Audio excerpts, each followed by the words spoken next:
Bank نہیں، وہ bank کے کھاتے داروں کو لوٹتے تھے، اور وہ بھی بینک سے باہر، نہایت ہی ہوشیاری اور چالاکی کے ساتھ۔ ان کا منصوبہ فیلڈ ورک ایسا شاندار ہوتا تھا کہ شکار کے پاس لوٹنے کے علاوہ کوئی چارہ کار ہی نہیں ہوتا تھا۔ آج تک کامیابی ان کے قدم چومتی آئی تھی، وہ ناکامی کے نام سے واقف نہیں تھے۔ وہ تینوں اپنے مشن کے لیے خاص طور پر ایسی بینک برانچز کا انتخاب کرتے جہاں رش بہت زیادہ ہوتا۔ پرہجوم ماحول میں عموماً لوگ دوسروں پر دھیان نہیں دیتے، سب کو اپنے اپنے کام کی پڑی ہوتی ہے۔ ایسی فضا ان کارروائیوں کے لیے بڑی صحت مند اور کارآمد ثابت ہوتی تھی۔ وہ پیر کی صبح تھی۔ پیر کو ویسے بھی دوسرے دنوں کی یہ نسبت بینک میں کسٹمرز کی آمد و شد زیادہ رہتی ہے، کیونکہ ہفتے اور اتوار کی چھٹی کے باعث لوگوں کے بہت سارے کام پینڈنگ چل رہے ہوتے ہیں جنہیں پیر کو نپٹانا ضروری ہوتا ہے۔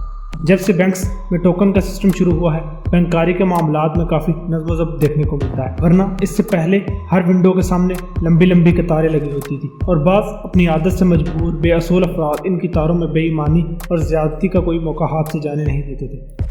نبیل نے ٹوکن مشین سے ایک نمبر نکالا اور اپنی باری کا انتظار کرنے والے 2 درجن افراد کے درمیان جا بیٹھا۔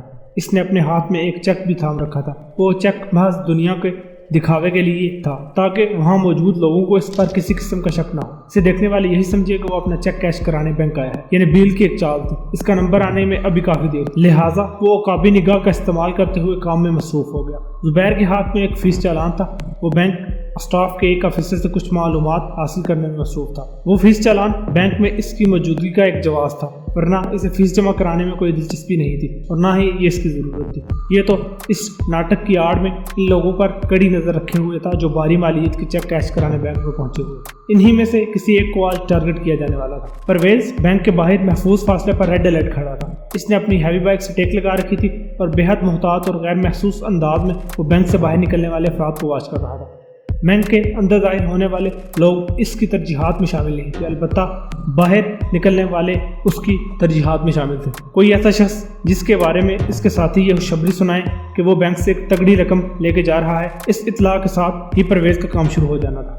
بینک کی حدود کے اندر اگرچہ سیل فون کے استعمال کی قطعی اجازت نہیں ہوتی، لیکن بعض قسم کے لوگ بینک سٹاف اور سیکورٹی گارڈ کی نظروں میں آئے بغیر نہایت ہی ہنرمندی سے اس ممنوع کام کو اپنے لیے غیر ممنوع بنا لیتے تھے۔ اس ٹیلنٹ کا مظاہرہ کرتے ہوئے زبیر نے فیس چالان کی اوٹ میں نبیل کو ایک ٹیکسٹ کیا۔ براؤن پینٹ، بلو چیک دار ہاف سلیو شرٹ، گرے بال اور نظر کا چشمہ۔ گٹ اٹ، نبیل نے بڑی ہوشیاری سے رپلائی کیا۔ میں نے اس بڑے میاں کو دیکھ لیا ہے، اسٹیٹس بتاؤ۔ 12 لاکھ کیش۔ اوکے تم نکلو، میں پرویز کو انفارم کرتا ہوں۔ ان لوگوں نے سیل فون کے ڈسپلے دیکھے بغیر گولی کی رفتار سے میسیج ٹائپ کرنے کی بہت زیادہ پریکٹس کر رکھی تھی، اور اس مقصد کے لیے وہ ہمیشہ بٹنوں والا سیل فون ہی استعمال کیا کرتے تھے جس سے ایک ہاتھ کی گرفت میں رکھتے ہوئے بآسانی آپریٹ کیا جا سکتا تھا۔ ان تینوں کی ملاقات جیل میں ہوئی تھی۔ وہ بہت جلد اچھے دوست بن گئے۔ ان میں قدرے مشترک تھی، انتقامی جذبات۔ وہ کسی نہ کسی معاشرتی زیادتی یا ناانصافی کا شکار ہو کر جیل پہنچے تھے۔ یہ ان کا ذاتی خیال تھا کہ سوسائٹی نے ان کے ساتھ اچھا نہیں کیا۔ ممکن ہے بعض جگہ پر غلطی انہی کی ہو، لیکن انسان کی فطرت میں یہ چیز شامل ہے کہ جو کام اسے فائدہ پہنچا رہا ہو وہ اس کے اندر اپنا کوئی کمال ڈھونڈ ہی لیتا ہے، اور جو کام اسے نقصان پہنچا رہا ہو اس کے لیے وہ دوسروں کو ذمہ دار ٹھہرانا شروع کر دیتا ہے۔ وہ تینوں بھی اسی لیے برائی کی راہ پر چل نکلے تھے۔ کبھی ان کے ساتھ بھی برا ہو چکا تھا۔ تینوں کی اپنی اپنی کہانی تھی۔ نبیل کو لوگ کٹر پلاس کے نام سے جانتے تھے کیونکہ اکثر اس کے ہاتھ میں کٹر پلاس ٹیسٹر الیکٹریکل ٹیپ نظر آتے تھے۔ وہ کوئی باقاعدہ الیکٹریشین نہیں تھا، تاہم وہ بجلی کے چھوٹے موٹے کام کیا کرتا تھا۔ عموماً غیر قانونی کام کرنے کا اسے اسپیشلسٹ سمجھا جاتا تھا۔ بجلی کا محکمہ اگر کسی کی لائٹ کاٹ کر چلا جائے تو متاثرہ گھر والے فوراً کٹر پلاس کو بلا کر بجلی کی فراہمی کا سلسلہ ہموار کروا لیا کرتے۔ اسی طرح اگر کسی بجلی چور نے کنڈا ڈلوانا ہو یا پھر بجلی کے میٹر کے ساتھ چھیڑ چھاڑ کرانی ہو تو نبیل کی خدمات ہی حاصل کی جاتی۔ گھر کے اندر فیز چینجر بورڈ کی تنصیب میں بھی وہ خاصی مہارت رکھتا تھا، مطلب یہ کہ جرم اور قانون شکنی کے جرائم پیدائشی تھے، بس وقت کے ساتھ ساتھ جرائم کی نوعیت بدلتی رہتی تھی، اور بلاخر اس کی ایک حرکت نے اسے جیل کی دیواروں کے پیچھے پہنچا دیا۔ زبیر سدا کا بے روزگار اور آوارہ تھا۔ ایک سیاسی پارٹی سے وابستگی نے اسے گھر کا چھوڑا نہ کاٹ کا، اگرچہ وہ کسی دھوبی کا کتا نہ تھا، تاہم پارٹی سے باہر ہر جگہ ایسا ہی سمجھا جاتا، اور وہ پارٹی کے اندر اس کی حیثیت کسی پیادے جیسی تھی۔ جس طرح شطرنج کی بساط پر پیادہ اہم موروں کو بچانے کے لیے قربانی کا بکرا بنا کر کٹوا دیا جاتا ہے، یہ عین زبیر کو بھی اپنی سیاسی پارٹی کے ایک سینئر عہدیدار کو بچانے کے لیے جیل کا منہ دیکھنا پڑ گیا۔ پرویز کی کہانی نبیل اور زبیر سے قدرے مختلف تھی۔ وہ صحیح معنوں میں جرم میں بے گناہی کی پاداش میں جیل پہنچا تھا، اس لیے اس کے اندر معاشرے کو ڈسنے کا مادہ بنسبت زیادہ تھا۔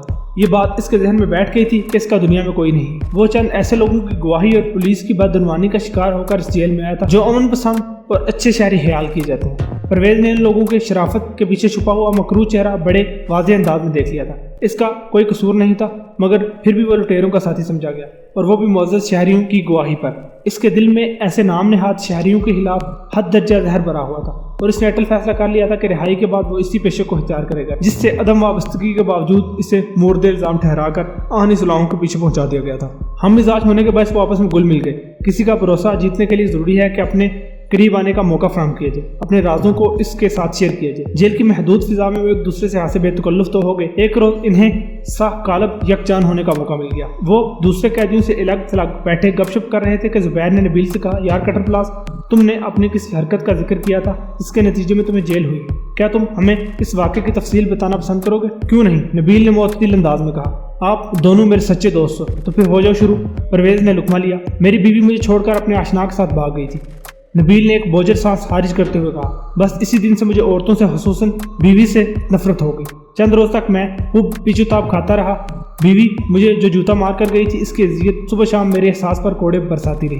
اسی کربناک کیفیت سے گزرتے ہوئے میرے ذہن میں ایک اچھوتا آئیڈیا آیا۔ نبیل سانس ہموار کرنے کی غرض سے تھما۔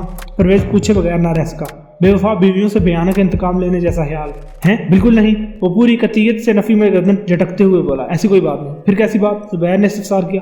میں دراصل ان بے خبر شوروں کو تباہی اور بربادی سے بچانے کا خواہش مند تھا جن کی بیویاں نامحرم مردوں کے ساتھ گل چھڑے اڑاتی پھرتی ہیں۔ ہاسا نبیل کی بات مکمل ہونے سے پہلے ہی زبیر نے سوچ میں ڈوبے ہوئے لہجے میں کہا، اس کے بعد تو بے وفا بیویوں کے شوہر تمہارے احسان مند ہو گئے ہوں گے، ہے نا؟ اگر ایسا کچھ ہوتا تو میں آج جیل میں نہیں سڑ رہا ہوتا۔ نبیل نے کچھ اس انداز میں جواب دیا جیسے کوئی انتہائی کڑوی شے اپنے حلق میں اتار رہا ہو۔ ہم کو وہ بتاؤ جو در حقیقت تمہارے ساتھ پیش آیا تھا، پرویز نے ٹھہرے ہوئے لہجے میں کہا۔ یہ تو سمجھ میں آ رہا ہے کہ تمہارا وہ اچھوتا آئیڈیا صحیح طور پر ورک آؤٹ نہیں ہو سکا تھا۔ تمہارا اندازہ بالکل درست ہے پرویز، نبیل نے اس بات میں سر ہلاتے ہوئے کہا۔ ابتدا میں مجھے اکا دکا کامیابیاں بھی ملی، میں بے وفائی کی مرتکب بیویوں کی خفیہ نگرانی کر کے ان کے خلاف ثبوت جمع کیا کرتا، دستاویزی ثبوت، فوٹوگرافز وغیرہ جن سے ان کے معاشقوں اور غیر مردوں کے ساتھ گزارے ہوئے انتہائی پرائیویٹ لمحات کی تصدیق ہو جاتی ہے۔ البتہ چند کامیابیوں کے بعد میں ایک بڑی مصیبت میں پھنس گیا۔ وہ سانس لینے کے بعد متوقف ہوا تو کسی نے اسے ٹوکا نہیں۔ زبیر اور پرویز دلچسپی سے اس کے بولنے کا انتظار کر رہے تھے۔ وہ مصیبت ایک بیوروکریٹ کی وجہ سے مجھ پر ٹوٹی تھی، نبیل نے اپنے بیان کو آگے بڑھاتے ہوئے بتایا۔ میں نے اس طاقتور اور بااختیار شخص کی بیوی کے خلاف بڑے ٹھوس شواہد جمع کر لیے تھے۔ میں ایک روز اس بیوروکریٹ سے ملنے چلا گیا، اس نے بڑے توجہ سے میری بات سنی اور سپاٹ آواز میں استفسار کیا، تو اب تم ان ثبوتوں کی مدد سے مجھے یا میری بیوی کو بلیک میلنگ کرنے کا ارادہ رکھتے ہو؟ نہیں سر، میں نے یہ کام خلوص نیت سے کیا ہے، میں نے جلدی سے کہا، اس سے میرا کوئی ذاتی مفاد وابستہ نہیں۔ تم نے خلوص نیت سے خاصا خطرناک کام کر ڈالا ہے مسٹر نبی، وہ میری آنکھوں میں جھانکتے ہوئے فنکار سے مشابہ لہجے میں بولا۔ کیا تم مجھے بتاؤ گے کہ ان حالات میں مجھے کیا کرنا چاہیے؟ دیکھیں سر، میں نے یہ سماج سدھار کا کام اس وقت شروع کیا تھا جب میری بیوی مجھ پر تھوک کر اپنے آشنا کے ساتھ فرار ہو گئی تھی۔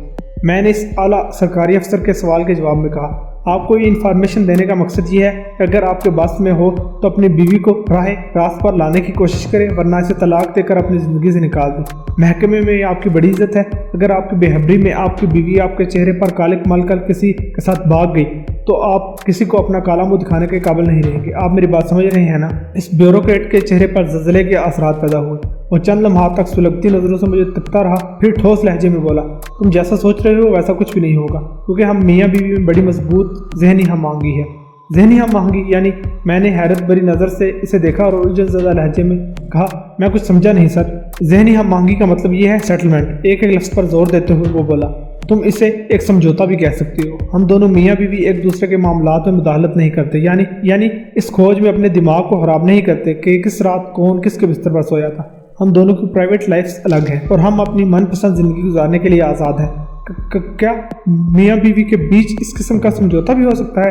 میں نے بے یقینی سے اس کی طرف دیکھا۔ ہر سو میاں بیوی میں سے ایک جوڑا ایسے حالات سے گزر رہا ہوتا ہے، وہ ٹھہرے ہوئے لہجے میں بولا۔ بس فرق یہ ہے کہ کمزور لوگ اپنی سیٹلمنٹ کو لوگوں کی نظروں سے چھپا کر رکھنے کی کوشش کرتے ہیں، اور ہم جیسے طاقتور لوگ اخفائے راز کی ضرورت محسوس نہیں کرتے، کیونکہ ہم بہت حقیقت پسند ہوتے ہیں، انسانی نفسیات اور اس کے نفساتی اور جبلی ضروریات کو سمجھتے ہیں۔ ہمارے نزدیک یہ سب نارمل ہے، کیونکہ ہمارے ذاتی مفادات اس طرح ایک دوسرے کے ساتھ گندے ہوتے ہیں کہ چاہنے کے باوجود ہم اپنے لائف پارٹنر سے الگ نہیں ہو سکتے۔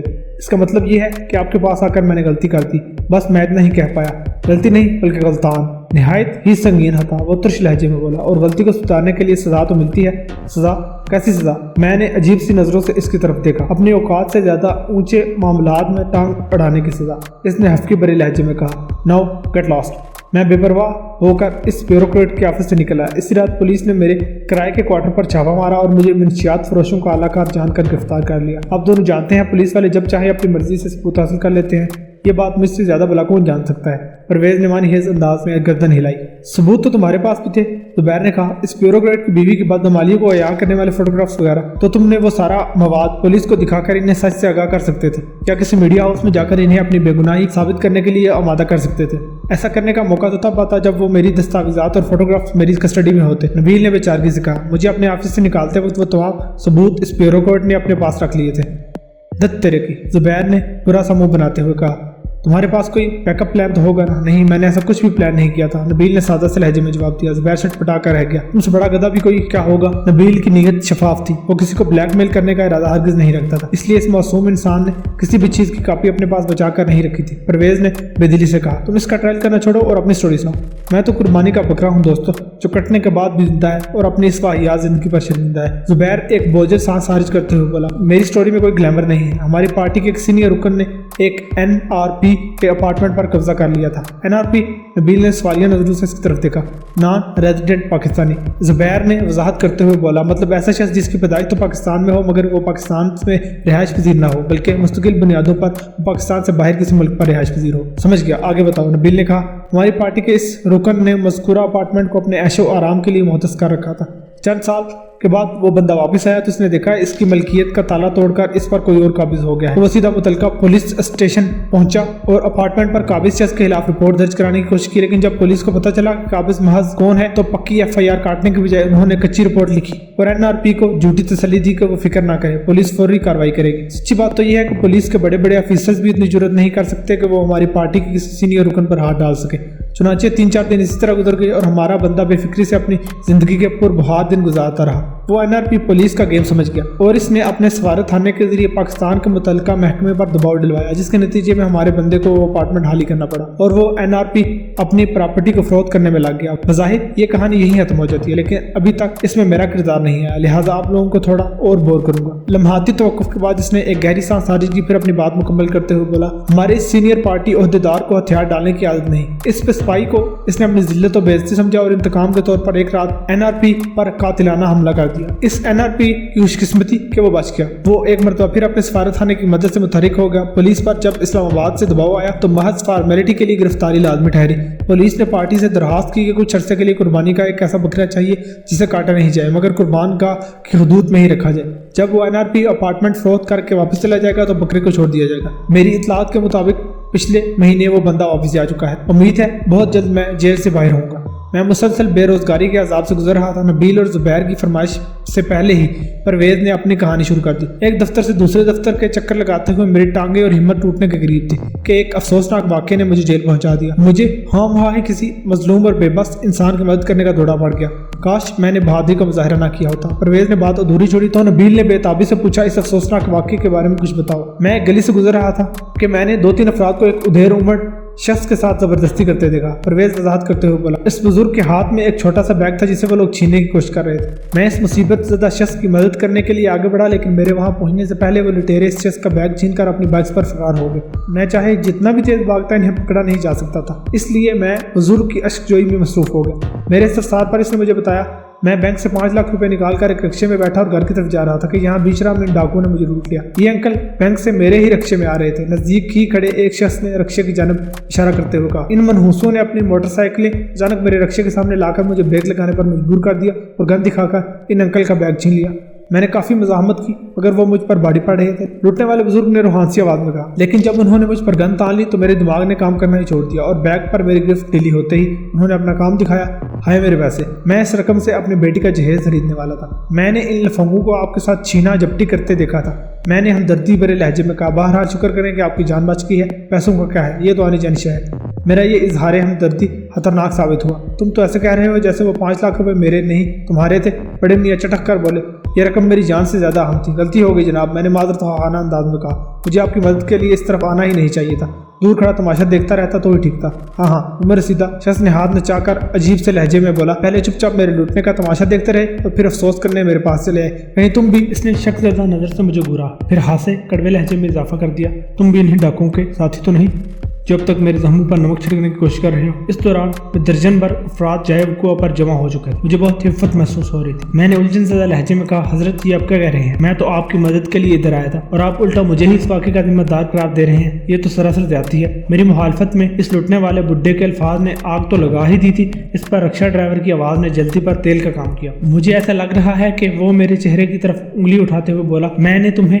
اس بینک کے باہر منڈلاتے ہوئے دیکھا ہے جہاں سے میں نے ان انکل کو اٹھایا تھا۔ رکشہ ڈرائیور کا بس اتنا ہی کہنا تھا کہ وہاں پر موجود لوگوں نے مجھے بے دریغ پیٹنا شروع کر دیا۔ انہوں نے یہ طے کر لیا تھا کہ میں ہی واقعتاً ان لٹیروں کا ساتھی ہوں، لہٰذا ہر کسی نے اپنے بازو اور پاؤں کی طاقت سے میرے بدن کے مختلف حصوں پر دل کھول کر آزمایا۔ اوہ، نبیل نے افسوسناک انداز میں کہا۔ زبیر نے پرویز سے پوچھا، اس کے بعد کیا ہوا؟ ہونا کیا تھا؟ پرویز نے برا سا منہ بناتے ہوئے جواب دیا، مجھے لہو لہان ہونے کے بعد پولیس کے حوالے کر دیا اور تفتیش شروع ہوگی جو آج تک جاری ہے۔ میں جب بھی پیشی پر عدالت میں حاضر ہوتا ہوں تو استغاثہ گھما پھرا کر مجھ سے ایک ہی سوال کرتا ہے، میرے ساتھیوں میں کون کون شامل ہے اور یہ لوٹا ہوا مال ہم نے کہاں چھپا کر رکھا ہے وغیرہ وغیرہ۔ تمہارے ساتھ تو واقعی بہت برا ہوا ہے، زبیر نے ہمدردی بھرے لہجے میں کہا، تم ایک ایسے جرم کی سزا کاٹ رہے ہو جو تم نے کیا ہی نہیں۔ نبیل بولا، ہم نے تو پھر بھی کچھ نہ کچھ الٹا سیدھا کر رکھا ہے، مگر تمہارے ساتھ واقعتاً بڑی زیادتی ہوئی ہے۔ مگر میں اس انداز میں نہیں سوچتا، پرویز نے ٹھوس انداز میں کہا، میں اس بات پر پختہ یقین رکھتا ہوں کہ جو بھی ہوتا ہے انسان کے اچھے ہی کے لیے ہوتا ہے، لیکن تمہارے ساتھ جو کچھ ہوا اس میں تمہاری اچھائی اور برائی کا تو کوئی پہلو دکھائی نہیں دے رہا۔ نبیل نے الجھن زدہ لہجے میں پرویز کی طرف دیکھا، میری نگاہ سے دیکھو گے تو نظر آ جائے گا۔ پرویز نے مانی ہے انداز میں کہا، تمہاری نگاہ؟ زبیر نے اکتائے ہوئے لہجے میں سوال کیا، اس سے تمہاری کیا مراد ہے؟ دیکھو دوستو، پرویز نے بڑی رسان سے وضاحت کرتے ہوئے بولا، میں جس جرم کے نتیجے میں یہاں تک پہنچا ہوں اس پر میں نے کئی راتیں سنجیدگی سے غور کیا ہے اور ایک ہی نتیجے پر پہنچا ہوں، اور اس نتیجے میں میری بھلائی اور اچھائی چھپی ہوئی ہے۔ کچھ سمجھ میں نہیں آیا، نبیل بیزاری سے بولا۔ زبیر نے کہا، پرویز کیا تم سیدھی طرح بات نہیں کر سکتے؟ ہمیں گما کیوں رہے ہو یار؟ نہیں، میں تم لوگوں کو گما نہیں رہا، پرویز نے معتدل انداز سے کہا، غور کرو، مجھ پر اس لیے مقدمہ چل رہا ہے کہ میں ڈاکوؤں کا ساتھی ہوں، وہ ڈاکو جو بینک سے بھاری رقم نکلوا کر کہیں جانے والوں کو لوٹتے ہیں۔ مجھے یہ آئیڈیا بہت پسند آیا ہے، مجھے لگتا ہے کہ یہی میری زندگی کا مقصد ہے، مجھے قدرت نے اسی کردار کے لیے پیدا کیا ہے۔ پھر میں نے ڈرامائی فیصلہ کر لیا۔ پرویز ڈرامائی انداز میں رک کر ان دونوں کے چہروں کے تاثرات کا جائزہ لینے لگا۔ زبیر نے سرسراتی ہوئی آواز میں پوچھا، کون سا فیصلہ؟ لٹیرا بننے کا فیصلہ، پرویز نے انکشاف انگیز لہجے میں جواب دیا۔ اس جیل سے نکلنے کے بعد میں اس کام پر لگ جاؤں گا۔